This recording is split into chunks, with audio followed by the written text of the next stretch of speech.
कल आपने सुना था कि आत्मबोध उपनिषद साधन मार्ग जिस मार्ग पर चलोगे आपको उस मूल की प्राप्ति, लक्ष्य की प्राप्ति होगी। आत्मबोध का लक्ष्य क्या है? सो है कि तो उसके लिए साधन क्या है? श्रवण, मनन, निधिध्यासन और आत्म साक्षात्कार चौथा उसका साधन। ये जिस आत्मा की तुम बात करते हो उसका साक्षात्कार हो सकता। तो कल आपने सुना था कि आत्मबोध की सीढ़ियां बनाते हैं जहाँ प्रत्येक चरण पिछले से अधिक सूक्ष्म होते चले जाते। ये हमेशा नियम नहीं होता। खड्डा भी खोदोगे तो जब आप स्कूल रूम में खोदते हो देखो वहाँ सारा एरिया पृथ्वी का है, और जैसे खड्डा खोदोगे उतने गहरे होते चले जाओ। तो इसलिए कोई भी कार्य करो तो जैसे ही पार करोगे दूसरा से गहरा हो। तो यहाँ पर भी वही बात की है कि अधिक सूक्ष्म और गहरा तथा अंतर्मुखी है। पहला जैसे आपने सुना श्रवण। श्रवण माने गुरु के मुख से आत्म स्वरूप का श्रवण कि आत्मा क्या है, यह है श्रवण। श्रवण का अर्थ होता केवल सुनना नहीं बल्कि उसे ग्रहण करना। गुरु ने कहा तुम आत्मा हो, आत्मा के लक्षण बताए तो आपने स्वीकार करके उसे ग्रहण कर लेना चाहिए, यानी कि मान लेना चाहिए, आत्मसात कर लेना चाहिए। यह वह क्षण है जब साधक का हृदय पहली बार सत्य की ध्वनि को छूता। अच्छा, ये दिखने वाला शरीर में हूं ही नहीं, एकदम उसको मैं जो नहीं दिखता और चैतन्य हूँ मैं वो हूँ, तो ऐसी ध्वनि हो अंदर में जाकर स्पष्ट करता है अपने आप को, मैं तो चेतन हूँ, मैं तो चेतन हूँ। गुरु वह दीपक है जो अंधकार को मिटाता नहीं बल्कि प्रकाश की दिशा दिखाता है। आपको क्या दिखाएगा? दिशा दिखाएगा, मिटाएगा नहीं आपका, क्योंकि मिटाने वाली चीज तो फिर तो इसका मतलब है बनने और बिगड़ने में ही कहूँगा। गुरु भी आपको बनने और बिगड़ने की दिशा दिखा रहा है। तो वो क्या दिखा रहा है कि जिस अंधकार में तुम भटक रहे हो, अंधकार कौन है? नश्वर। और हमारा मन नश्वर में ही भटक रहा है सभी का। तो वो किस में ले जाता है? प्रकाश में। प्रकाश कौन? उस चैतन्य में, उस आत्मा में, उस तत्व में, उस साक्षी में, उस अविनाशी में। तो ये गुरु का पहला उपदेश होता है कि तुम कि अंधकार को मिटाता नहीं बल्कि प्रकाश की दिशा दिखाता है। आत्मबोध उपनिषद कहता है कि जब तक कोई योग्य गुरु नहीं मिलता तब तक श्रवण अधूरा ही रहता है। सुनते तो हैं, नाना प्रकार की बातें सुनते हैं, कोई गुरु कुछ कहते हैं, कोई गुरु कुछ कहते हैं, कोई गुरु कुछ कहते हैं। अब उलझ पुलझ होकर रह जाओगे, सारे संसार में भटका के आपको छोड़ देंगे। तो योग्य गुरु किसकी बात करेंगे? पहले जो तुम अपने को मान रहे हो, जिन्हें तुम देख रहे हो वो तुम हो ही। तुम कौन हो? जिसके द्वारा तुम मान रहे हो ना, वो तुम्हारे द्वारा ही सब माना गया है, तुम्हारे द्वारा ही आंखें देखने में सक्षम है। तो वो गुरु तुम्हें प्रकाश की बात करता है। अंधकार को तो सभी जानते हैं, कौन कौन अंधकार, ये अलग भ्रांति है कि अंधकार को ही प्रकाश मान लिया, जगत को ही अपना लक्ष्य मान लिया। अभी भजन सुन रहे थे ना, क्या सुन रहे थे? अभी ये जगत जो है नश्वर है, इसमें तो ऐसे भटकना है, इस भटकाव को ही अपना कर्तव्य मान लिया, इस भटकाव को ही अपना जीवन मान लिया। 100 वर्ष जी जाओगे तब क्या है? 80 वर्ष जी गए तब क्या है, 60 जी गए तब क्या है, 50 जी गए तब क्या है, क्योंकि नश्वर में जी रहे हो तो 100 वर्ष की आयु भी व्यर्थ है। अगर अपने प्रकाश को समझ गए, अपने चैतन्य को समझ गए, तो जब समझ गए तब अविनाशी में आ गए और जीने मरने की कल्पना खत्म। क्योंकि जहाँ वो प्रकाश की बात करते हैं तो वो प्रकाश तो कभी न बनता न बिगड़ता। इस प्रकाश की बात नहीं करते कि जो प्रकाश दिखाई दे रहा है सूर्य का प्रकाश, ये तो रात्रि के अंधकार में लुप्त हो जाता है। तो उस प्रकाश की बात करते हैं जो हमारा सहज ही प्रकाश है, जहाँ किसी सूरज चांद के प्रकाश की हमें जरूरत नहीं। तो ये गुरु आपको दिशा देता है। तो क्या कहा इन्होंने, जब तक कोई योग्य गुरु नहीं मिलता तब तक श्रवण अधूरा है। बोले हमने तो 20 साल हो गए सुनते, हमने तो 30 साल हो गए सुनते। बोले सुनते तो हो गए, किस गुरु से सुनिए? बोले हमारे गुरु कहते हैं ये करो वो करो स्वर्ग मिलेगा। तो सुना है अभी तक अधूरा, अंधेरे में अंधेरा। तो तुम क्या कहोगे कि स्वर्ग भी अंधेरा है क्या?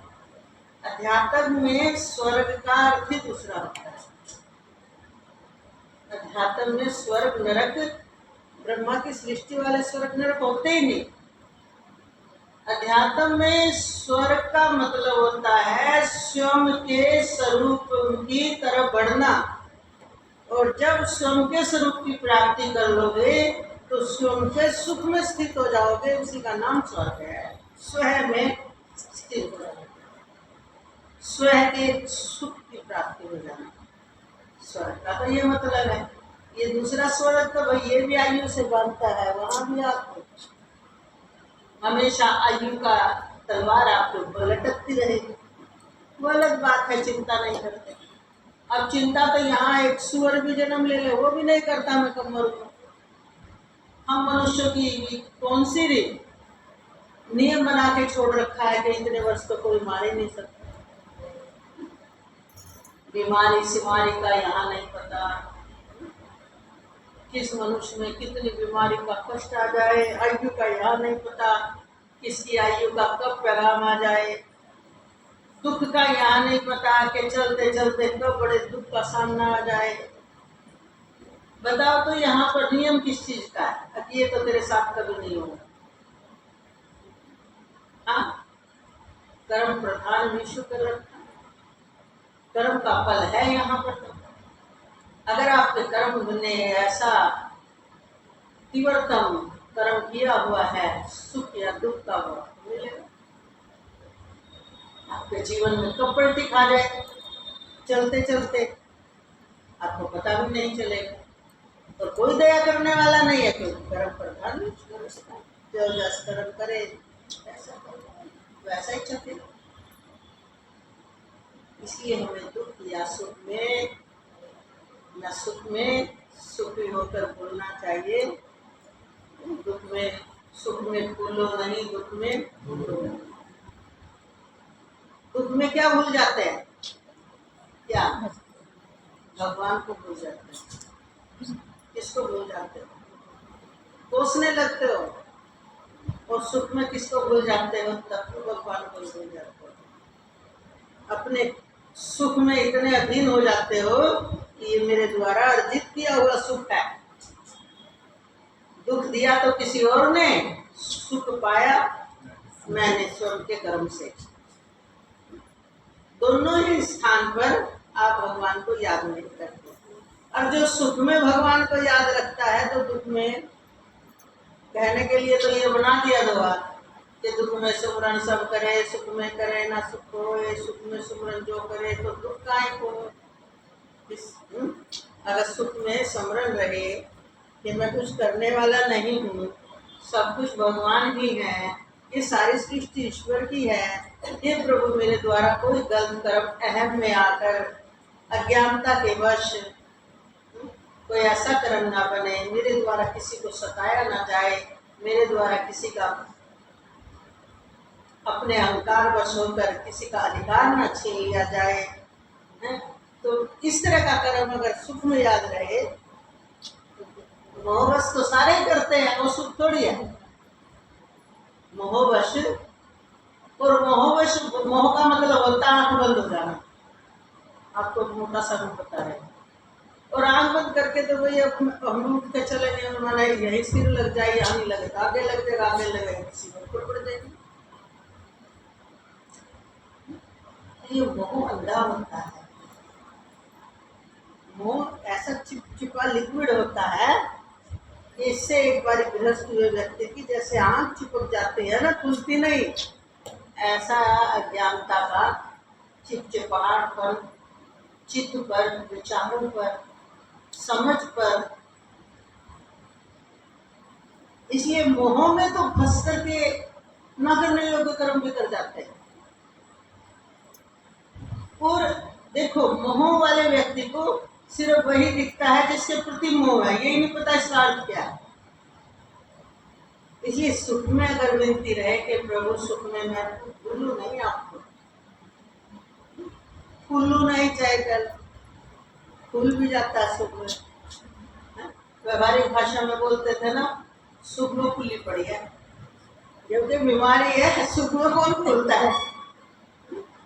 सुख में आदमी मोटा हो जाता है, मोटा तो दुख में भी हो सकता है, दुख मानो ना। आनंद, आनंद में रहने वाला व्यक्ति तो दुख में भी रहेगा, सुख में भी रहेगा, फिर शरीर से थोड़ी खुलेगा, उसका तो चेहरा चमकेगा। तो इसलिए हमें किसी भी स्थिति में भगवान को नहीं भूलना चाहिए। जो सुख में नहीं भूलता वो दुख में भी नहीं। और भगवान के द्वारा प्रकृति की जो रचना है उसमें बनाए गए नियमों से भी बाहर हमें मनुष्यों को नहीं जाना चाहिए। जो हमारे लिए नियम बने हैं, नियमों का पालन करना भी एक हमारी धर्मपरायणता है।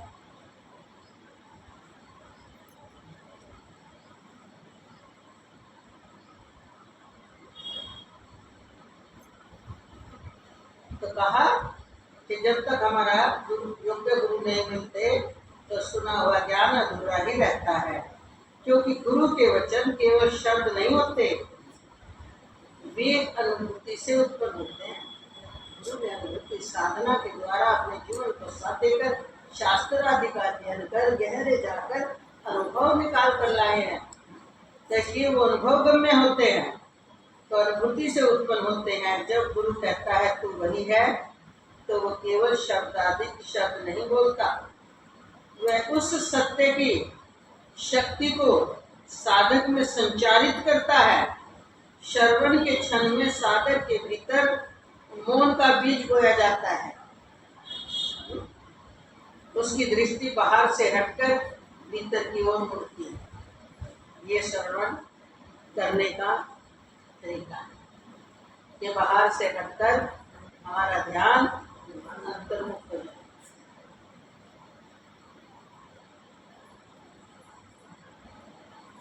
वह सुनता है कि आत्मा जन्म नहीं लेती। सुनते तो सारे ही हैं, कहाँ सुनते तो यो आत्मा जन्म ले रहा है अपने कर्मों के अनुसार। बोलो व्यवहार में क्या सुनते हो? अरे वो जीवात्मा मर गई, मर के देखो कौन सी योनि में कहाँ गई। चाहे पापी से पापी भी मनुष्य सारे अपने परिजन को मरने के बाद तो स्वर्ग ही बोलते। मेरा व्यक्ति, मेरा परिजन स्वर्ग से मार गया। आज तक किसी ने बोला नरक से धार गया?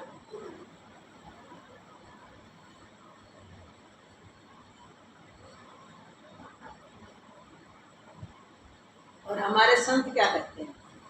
हमारे संत कहते हैं स्वर्ग तो कोई आत्मज्ञानी की सिद्धार्थता है, यानी स्वयं में स्थित होता है, स्वयं के सुख में स्थित होता है। बाकी सब नरक ही जाते हैं। नरक का मतलब नीचे की तरफ जाना है, यानी जन्म और मरण के चक्कर में पड़े रहना। वो इस तथा कथित स्वर्ग नरक की बातें भी करते हैं। तो कहते हैं कि जब आप जितने जी शरीर में जब दुखी होते हो, अंदर से परेशान होते हो, इस समय नरक भोगे हुए होते हो। जब दुखी होता है व्यक्ति, घर में कितना धन पड़ा हो, कितना बढ़िया भोजन बन रहा हो, अगर तुम अंदर से दुखी हो तुम कहोगे मेरे को तो अंदर से इतना दुख हो रहा है, मैं तो जली जा रही हूँ, तेरे को खाने की सूझ रही है। तो आप उस समय जले जा रहे हो तो जलन तो नरक में होती है, तुम्हारे हृदय में कहाँ से आ गई? जैसे आंख में आंसू आ जाते हैं, कहाँ से आ गए? कई बार तो इतना बह जाता आंसू अनलिमिटेड। तो ऐसे ही जब दुख हृदय में इतना बना देता है जलन की तरह, तो उससे बढ़कर और नरक कौन सा देखोगे भाई? जो दुख का प्रवेश होने की ना दे हृदय में, वही तो असली गुरु का शिष्य है, वही तो भगवान का भक्त है। स्थिति चाहे कैसी भी है, पर मैं स्थिति बाहर है, बात याद रखो, हमेशा बोलते हैं स्थिति क्या है? बाहर। और दुख और सुख का अनुभव करता बाहर नहीं, अंदर। आप स्वतंत्र हो, उसे बाहर की चीज को बाहर निपटा दो, निपटाना तो पड़ेगा, ये तो प्रक्रिया है। प्यास लगी है तो पानी से बुझेगी, ठंड लग रही है तो गर्मी से बुझेगी, और गर्मी लग रही है तो ठंड से बुझेगी। ये तो बाहर की चीज है ना। इसी तरह कोई भी स्थिति आई है तो बाहर के व्यवहार से आई है, बाहर की प्रक्रियाओं से आई है, तो अंदर क्यों ले जाते हो? अब यही युक्ति नहीं समझ जाते हैं, अंदर ले जाते हैं। पहले चाहा सुख, मैंने ये सोचा था, और सोचने से बड़ी आमद मिलता है, और कर्म का मिल गया मानने की बात अंदर लेके क्यों जाते हो? सब बढ़िया, सब अनुकूल है, सब अच्छा है। अपना बच्चा कपूत उठ जाता है जब नहीं होते। कितनों के बच्चे कपूत है, छुपाए बैठे हैं, अपने है ना, मैं अपने कपूत भी नहीं दिखते, दूसरे सपूत भी कपूत दिखते हैं। ये हमारी दृष्टि का फर्क हुआ ना, इसलिए हमें ज्ञान दृष्टि के द्वारा सम्यक आत्मा देखते हुए कर्म का एक चक्र है, वो निपटाना ही है। हम आपको बार बार बताते हैं, आपके यहाँ कर्मों का हिसाब किताब कोई पुत्र के रूप में, कोई पुत्री के रूप में, कोई दामाद के रूप में, कोई बहू के रूप में, कोई सास के रूप में, कोई भाई बहन के रूप में, कोई पति पत्नी के रूप में। यही तो 10-15 रिश्ते हैं जिनकी कड़ी सी बनी हुई है। जिसने सुख देना है वो किसी भी रिश्ते में दे देगा, और जिसने दुख देना है वो किसी भी रिश्ते में दे देगा। अगर आपके भाग्य में बहू का सुख होगा तो ऐसी बहू आ जाएगी, बुद्धो नाम कुत्तो फलो निकलेगा आपके मुंह से। और आपके द्वारा बहू का दुख आना है, चाहे कितनी छांट के ले लेना, खूब इंटरव्यू ले लेना, भगवान के सब है। भगवान का एक ऐलान है, प्रेम ही एक ऐसी चीज है, दुष्ट के अंदर भी दुष्टता के विचारों को खत्म कर देता है प्रेम। पत्थर में भी प्राण उगाते, जड़ को चेतनवंत बनाते, प्रेम स्वरूप आधार जगत में। प्रेम ऐसी चीज है, पत्थर में भी प्राण फूक जाते हैं, जड़ में चेतनवंत हो जाते हैं। उस सत्संगी व्यक्ति को तो किसी से दुखी होना ही नहीं चाहिए। सब कुछ ब्रह्म है, सब मेरे प्रभु का बड़ी इच्छा है ये कह लो, या सब कुछ ब्रह्म है ये कह लो, आत्मा ही नाना रूप में प्रकट है ये कह लो, और सब खेल कर्म के आधार पर हो रहा है। कर्म का हिसाब किताब ईश्वर स्वयं आकर भी चुकाते हैं, फिर हम क्यों डरते हैं? नए कर्म में सावधानी रखो, आनंद में रहो, आनंद बांटो, आनंद बांटो भी और आनंद में रहो भी। ऐसी अपनी दृष्टि बना लो, फिर आप देखो आपको कोई दुख देने वाला धीरे धीरे उसका चित्त बदल जाएगा। प्रेम की ये पावर है, चुंबक की ये पावर है कि चाहे कितना हो लोहे को अपनी तरफ खींच लेगा। इसी तरह प्रेम की ये पावर है, हमें कौन प्रेम नहीं करने देता? पर मैं ही तो अहम है। हमें लगता है कि हम में मैंपना नहीं है, बहुत है, ज्ञान नहीं है अपने मैंपने का। जब आपको समझ आ जाएगी शांत हो जाओगे और शांत होते ही आपके अंदर भगवान वाले गुण प्रकट होने शुरू हो जाएंगे। और भगवान वाले जो गुण हैं वो प्रकट हुए तो स्वयं भी सुखी रहोगे और दूसरे को भी सुखी रखना शुरू कर दोगे। आपका कोई संसार में दुश्मन ही नहीं होगा। क्यों? क्यों? प्यार किससे करूं कौन है मेरा, प्यार किससे करूं कौन है पराया। प्यार किससे करूं, कौन मेरा है, प्यार किससे करूं जो पराया है कि उससे प्यार करूं। प्यार ही प्यार है, सब मेरा आत्मा का स्वरूप। इसलिए हमें अच्छे विचारों में जीने की आदत डालनी चाहिए ताकि ये घटिया सोच, घटिया विचार, जो नकारात्मक विचार है, जो विचार के द्वारा विचार खींच लेता है, जैसे चुंबक छोटे छोटे कणों को भी खींच लेती है, ऐसे ही हमारी नकारात्मक सोच जैसे इस चुंबक लोहे को खींचेगी और उसके आसपास कण पड़े होंगे उनको भी खींच लेगी कि नहीं, चिपका लेगी अपने साथ। इसी तरह जो हमारी मेन नकारात्मक सोच अगर एक बन जाए तो ना जाने वो कितनी नकारात्मक एनर्जी ले आएगी अंदर। इसलिए हमें जीवन को हमेशा संचित रखना और अपने गुरुदेव की वाणी पर विश्वास रखते हुए, मंत्र जाप आदि करते हुए, और जहाँ मन घबराए गुरुदेव को याद करो। देखो फिर तुम सोचते हो अरे गुरु जी तो हमारे जैसे हैं, गुरु को क्या याद रखो। अरे भाई जिसने तुम्हें वाणी बताई है उन्हीं को याद रखो, वो अपने आप नचाएंगे। जो रास्ता बताते हैं उन्हीं को तो याद किया जाता है, हमें क्या मतलब उनमें कितनी पावर है, हमें तो रास्ता बताया। अब मछियारे ने मंत्र दे दिया और भगवान विष्णु ने शाप दे दिया, तूने परंतु लगा दिया गुरु के लिए। अब अगले दिन जाकर के मछियारे से बताया, मछियारे ने कहा ठीक है योनियां लिखवा लाना। कौन कौन सी एक कागज पे, अब 84 योनियां लिखवा करके मछियारा के पास आया, बोले ये लिख के दे। ये भगवान विष्णु ने बोले जाकर उनके सामने पर्चा फैला देना, लोटपोट सूक्ष्म शरीर धारण करके लोटपोट हो जाना। जब वो कहेंगे भी ये क्या कर रहे हैं तो कह देना कि वो योनियां भी आपकी बनाई हुई है, ये भी आपने की बनाई हुई है, ये भी तो आपने लिख किया है, इसमें उनमें क्या अंतर है, वो भी नकली है ये भी नकली है, अगर ये नकली है तो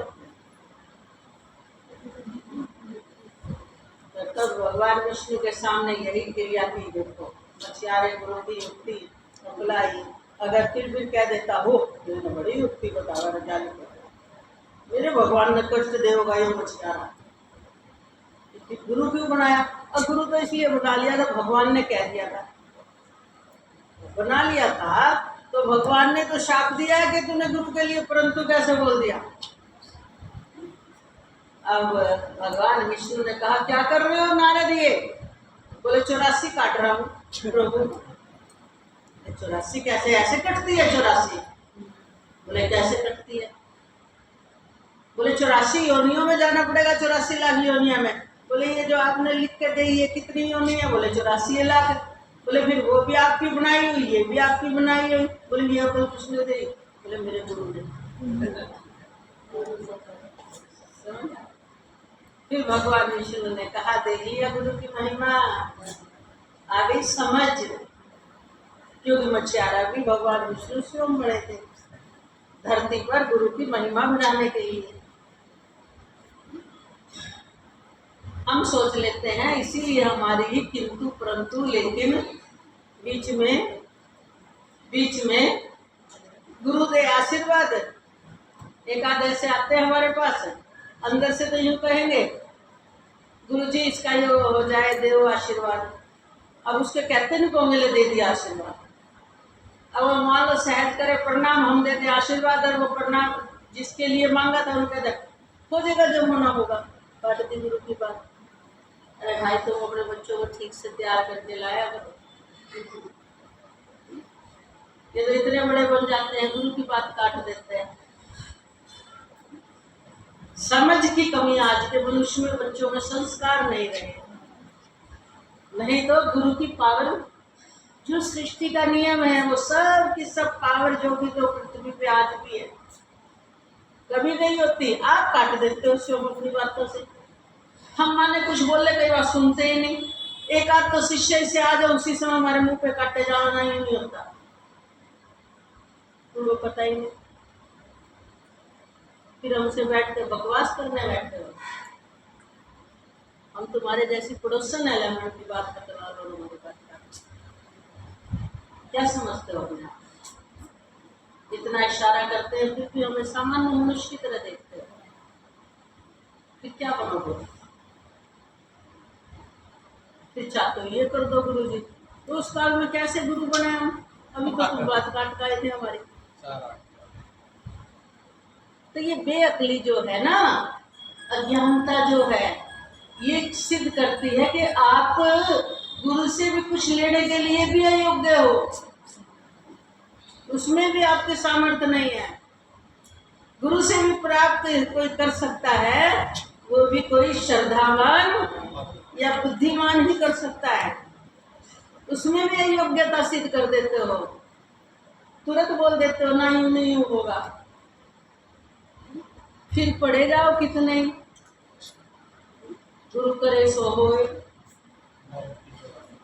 गुरु कर्मादि रेखा उत्ते लेख मार देनी सही सच्ची मुच्ची, जीना लग दे उना दे दिल नहीं डोल देनी सही सच्ची मुच्ची।